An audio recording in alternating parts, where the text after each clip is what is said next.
ఈరోజు లలితా సహస్రనామాల్లో 202వ పదం నుంచి 211వ పదం వరకు అర్థాలు తెలుసుకుందాం. గురు బ్రహ్మ గురు విష్ణు గురుదేవో మహేశ్వర గురు సాక్షాత్ పరబ్రహ్మ తస్మై శ్రీ గురవే నమః. సర్వేశ్వరి సమస్త విశ్వమునకు అధికారిణి,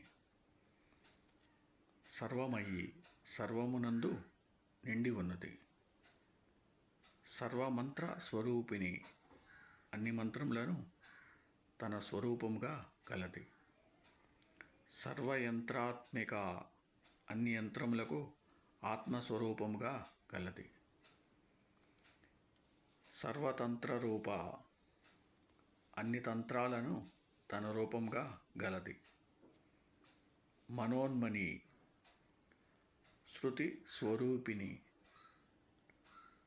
మహేశ్వరి మహేశ్వర సంబంధమైనది, మహాదేవి మహిమాన్వితమైన ఆధిపత్యము కలది, మహాలక్ష్మి పరమేశ్వరుని వామాంకమును అధిష్ఠించిన దేవి, మురడప్రియ శివునికి ప్రియురాలు. ఓం సమసద్గురు సాయినాథ్ మహారాజ్కి జయ. ఓం సమసద్గురు భరద్వాజ్ మహారాజ్కి జయ. ఓం శ్రీ మాత్రే నమః.